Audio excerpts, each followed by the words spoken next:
Lord Most High, our Heavenly Father, all our lives we dedicate to Thee, all our labors, all our joys and woes, all our pleasure, all our melody. Make us each a channel of Thy peace.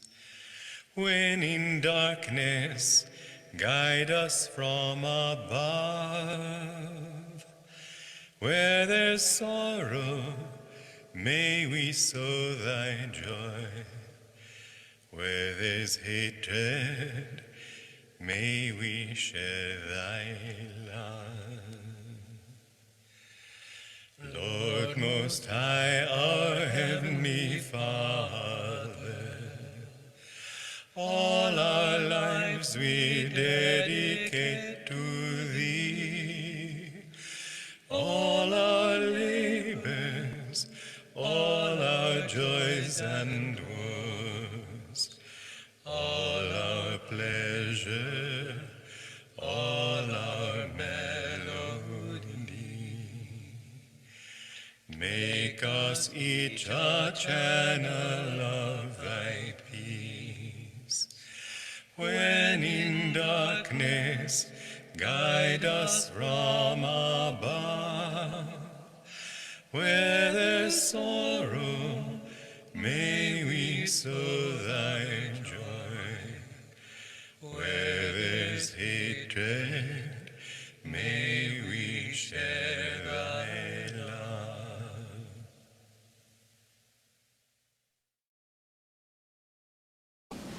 He will be the power that we draw on. Just as today, 2,500 years after the life of Buddha, Buddhists still draw on the power of the Buddha. They still recognize that he was the one who brought that particular ray of the divine truth into this world. They have not banished him into history. He's still alive. And so Master will be that power throughout this work, because he brought this power and represents and is that door through which it comes. But we have to draw on that. And if we don't, then we're not true disciples. A disciple also has to pass it on. Master has to have instruments, and those instruments are you. So you see that taking discipleship is an important step. When the disciple is ready, the guru appears. When the disciple is ready, the path appears. And it's a commitment on your part, and it's a commitment on the part of the masters. That when you turn to them, such is their openness of heart that they also take you. As they take you, as they receive you into their own, remember that this makes you their student and also their child, their son and daughter. That you must try your best to attune yourself to them and to manifest that attunement in your life and to others. And to the extent that you are able to draw on that attunement, to bless others in whatever little way, like Mrs. Merck, who worked in the garden at Mount Washington, and all she ever did was work with the flowers. And she had a strong Swedish accent. And she said, "The flowers are my children." And she had that loving attitude toward them, but she was blessing the flowers in Master's name. And this is how we have to do it. It doesn't mean that we have to teach. It doesn't mean we have to lecture. We can bless people even walking down the street silently. We can bless them in our prayers. We can bless them through our kind thoughts. But we must be windows for that. So as you take this discipleship, take it as a reciprocal thing. Take it as a responsibility. Take it as an opportunity to grow and to share that deepening attunement which comes with spiritual growth. Or I should put it the other way around and say that great growth that comes through deepening attunement. Take it and give it to all. In that way, you too will grow. Welcome again, everyone. Today's topic is how to go on pilgrimage. And I think Swamiji was just overall saying how we should always try to give back and not just receive as disciples, as devotees. And generally, life is a pilgrimage. We're all pilgrims. We're on a journey. We're seeking truth. We're seeking God. And also, there are special places where we go on pilgrimage to find the blessings there, to feel uplifted, to feel inspired, to feel an attunement. Also, going to the Guru is a pilgrimage, that as we go to our masters, our master and our masters, we feel fulfilled, uplifted, in attunement with light, with joy, with wisdom. There was a disciple whose guru told him to go on pilgrimage, and the disciple stood up and he went 3 times around his guru and he sat back down. And he said, that was my pilgrimage. And so going to the Guru is also a pilgrimage. I remember saying the same to Swamiji once here in India, where he told us to go on pilgrimage. And I said, why do we need a pilgrimage when we have you here? And he said, well, that's fine, but you still need to go. And then ultimately, the deepest pilgrimage is inside ourselves, isn't it? With God alone, with Guru alone. And that happens every day as we meditate, as we go into silence and feel God's presence inside of ourselves. So there are certain ways we can go outwardly on pilgrimage, but let us remember the deepest pilgrimage isn't out there. It's within ourselves.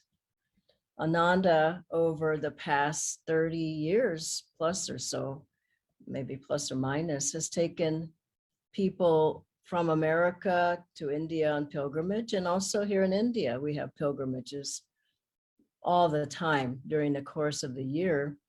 30, 40, 50 people have gone and go on those pilgrimages. Now, as we go, the purpose is twofold. The aim is twofold. One is to receive whatever we can from that holy place, from that saint, from where we are going, from the Ganga, from wherever it is that we find ourselves going. But the other, I think people don't think about very much.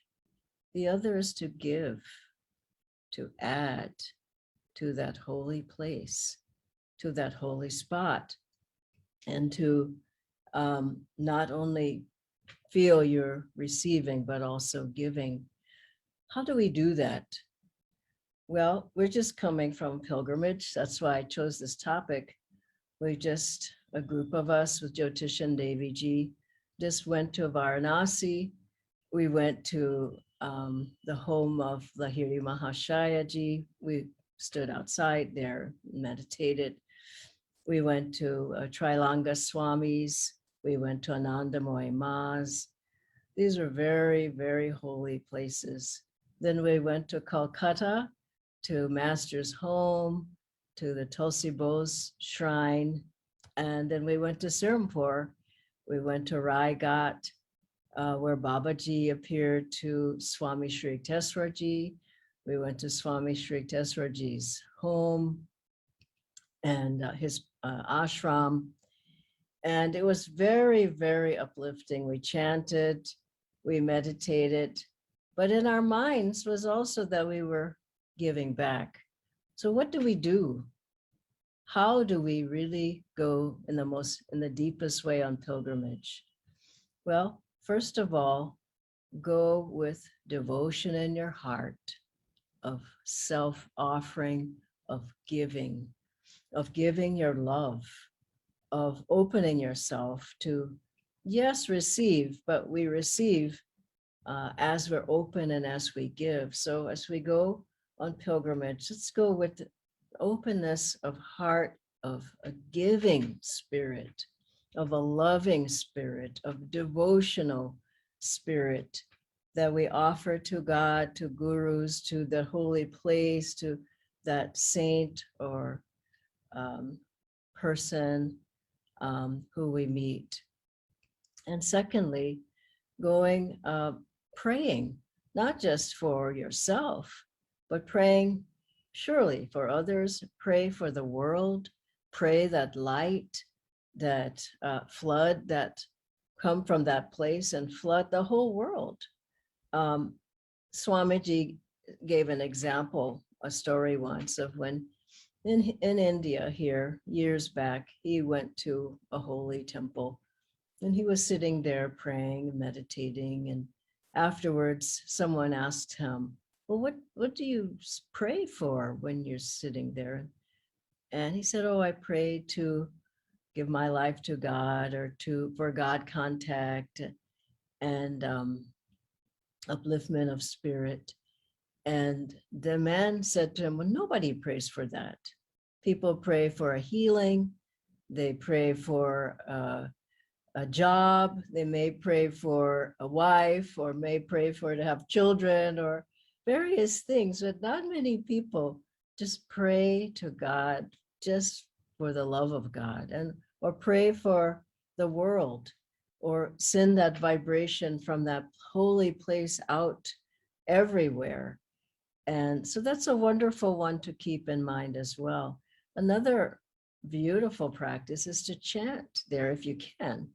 We were able to chant in Swami Sri Teswarji's room, where he had many times spent with Master, where he supposedly slept. I don't think he slept very much, but it was very powerful there.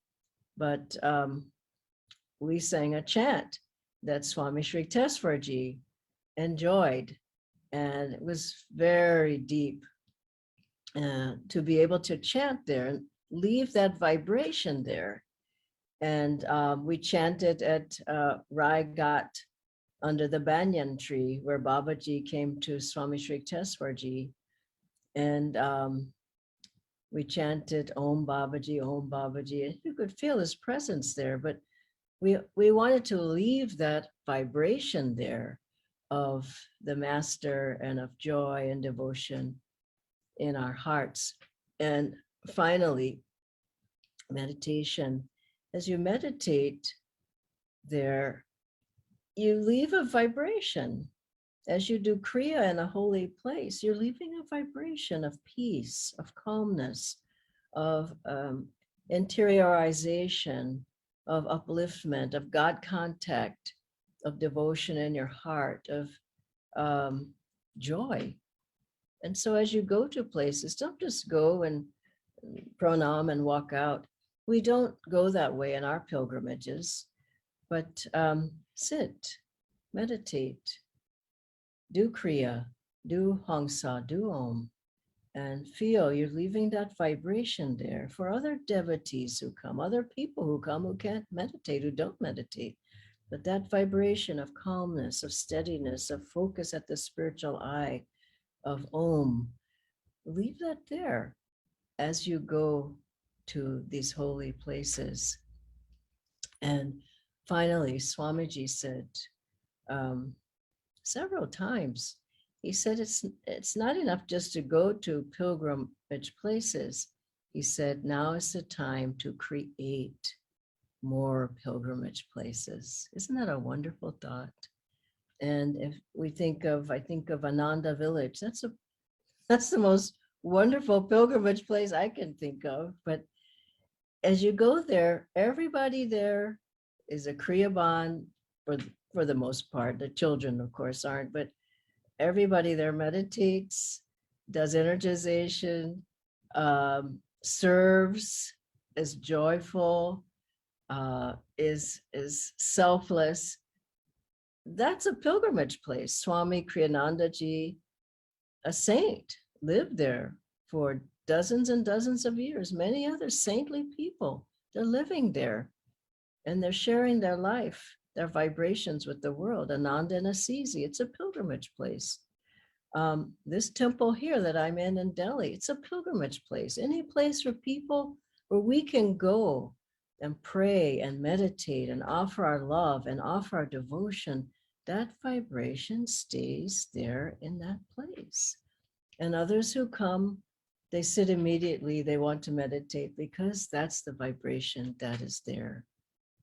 And so as we go on pilgrimage, we go in this way to add to the vibrations by prayer, devotion, chanting, calling on God to be there. Then everyone else who comes feels that vibration, especially as we go as a group. And I know there's a pilgrimage, several coming up in these next months. And also we receive so much more from the places that we go to by going in the way of not just having a handout. I want this, I'm praying for this, I need this, but saying, I love you, Lord, that's why I'm here. I give my love, I give my devotion, then I add my blessings to this holy place. God bless you all. And now I'll ask Nitendra to come on screen and we have a few questions. Dhanaji, the first question, of course, you mentioned why the pilgrimages places are so powerful. The question that comes to mind is, what happens when we go to a pilgrim place? Does it happen right then and there, or does the effect last even after we are back? Wow. Well, I'll say this, that your own temple should be a pilgrimage place, isn't it so? As you go there every day, you're going with devotion, you're going with love, you're meditating, you may be chanting, you're praying for others. You're creating a place there that's becoming a pilgrimage place. My temple is surely a pilgrimage place. So what happens there? Your karma is lessened, for one. You burn up karma. If this is if you go in the right way. You may find some healing happening, taking place. There are many places that have holy water, like here in India, the Ganges, and in places in Europe, in Lourdes and other places, Fatima, where people who loved God prayed, where they lived, where they called on God, where I think what happens in pilgrimage places, at least the deep ones, is that God has appeared and he appears.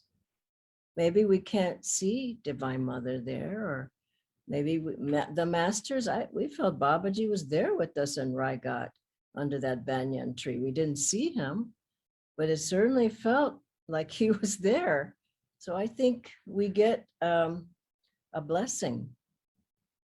We get some of our karma taken away. I think we receive good karma, but you can't go with, okay, I came here because I came for good karma. I came here so I can get a job. I came here, that's not the way to approach Divine Mother. If you come, I have to have this, that's why I came. That's the only reason I came. Well, that's not the right spirit. And so if you go with the pureness in your heart, now I'm speaking with devotees, other people who aren't, go in any way that they can. It's even good just to go. But for devotees and disciples, it's good to go with the spirit of blessing, that you're giving the blessing. What is that? That's a wonderful thought. I'm giving the blessing. Now what happens then? You receive so much more instead of something else. As if you go, you could get healed. There are many miraculous stories of people being healed at holy places. You may have a vision. The master may appear to you or may touch you. What I have felt and what I felt in these days was my life was deeply blessed. I don't know what all happened, but I know there was a blessing. Thank you, Dhyanaji. The next question, Dhyanaji, is, do the masters really bless people at pilgrim spots? I think they bless some people. Here again, it depends on how you go. And Babaji certainly appeared to Swami Sri Teswarji when he was there at Raigat. But then he was, Swami Sri Teswarji went to get some prasad for Babaji and his band of disciples. And he came back and Babaji was gone. And he met Babaji sometime later at Lahiri Mahashayaji's house. And he said, Swami Sri Teswarji said to Babaji, why did you leave me? I went to get you some prasad. Why did you go? And Babaji told him, he said, you were so restless that you fairly extinguished me in the ether. And so I think that's the thing, if you can go with calmness, and chanting helps that, meditation helps that, and then things happen. And I want to repeat again, you don't have to know that something happened. Maybe it'll happen later. Maybe you don't ever connect the two. Maybe something happens in a dream. How do we know? But just be assured that these places and people there, they hold very powerful vibrations. But you have to be open to receiving those vibrations. I think some people receive a little, some people receive more, some people receive more, some people receive more, some people receive more. We surely could feel Anandamoy Ma's vibrations at her ashram. Certainly felt Master in that attic meditation room. And holding Babaji's trident, did we not feel Babaji's presence? Of course we did. Sitting in Swami Sri Teswarji's room, I felt he was blessing us. So it's subtle though. It's not like you get hit over the head and you feel like, now I'm in samadhi finally. These are subtle blessings, but you have to be subtle. You can't go, give me, give me, give me, give me, give me. Then I didn't get anything. How do you know? I can just sense that. I mean, we only came back yesterday. I just feel full to the brim. And I think that will last a very long time. To add to that, Dhyanaji, the next question is, how should I prepare for a pilgrim? It should be different from just going someplace that we usually do, right? So that's a good question. Yeah. Pray to Master, the gurus, to go with you and to be with you and to guide you, to have you have the right thoughts when you're there, to help you to calm your mind. Of course, meditation, all the practices will help. Other preparation is maybe be more alone in silence as you go, when you go, before you go. How about afterwards as well? Because so many things are happening, and if you can just lose it, you lose them from your restlessness. And so, yeah, inner preparation is important. And go with other people if you can, not just other people, go with devotees. Devotees all chanting together, you're going to draw a response. You by yourself, it's going to be much harder. Guy was sitting with Nayaswamis and brahmacharis in these past days at these holy places, and I just felt, wow, this is fantastic. Really, people have been on the path over 50 years. It's just what a blessing. So I would suggest going with Daya and Keshava's pilgrimages if you possibly can. There are pilgrimages from other centers as well. Go with the center leaders, but go with Guru Bhais, because we're all of the same vibration, and that's masters and our guru's vibration, and that will draw their response. So I think that's what I would say about that too. Thank you, Dhyanji. There's another live question. Okay, How frequently should we go for such pilgrimages? that's a good question too. Once a year? Twice a year? 3 times a year? However much you can go. I mean, I would go to Master's house at least, and Tulsi Bose Shrine at least. I would go once a year. But that's, that would be me. You may want to go somewhere else once a year. I would say, I mean, in India, people go all the time. In America, what holy places do you go to? You go to Master's shrines down in Los Angeles. Once a year that's bare bones. That's minimum. The more you can go, the better. Here again, let me just say, your meditation room, make it a pilgrimage spot. Make it holy. And when you go in there, you just feel like you're bathed in the vibrations of God and gurus. Some people can't go out. I mean, we were walking in the Varanasi, those ghats, the steps are so high. I mean, it was difficult. That wasn't an easy pilgrimage. Up, down, up, down, up, down, at least 6 times. And all the press of the crowds and all of that. So some people can't do pilgrimage or not do it very much. So God can come to you anywhere. And just know that. Be open everywhere you go. And that spot that you stand on, where you call on God, can be your pilgrimage place. Okay. God bless you all. Have a wonderful day. Bye-bye.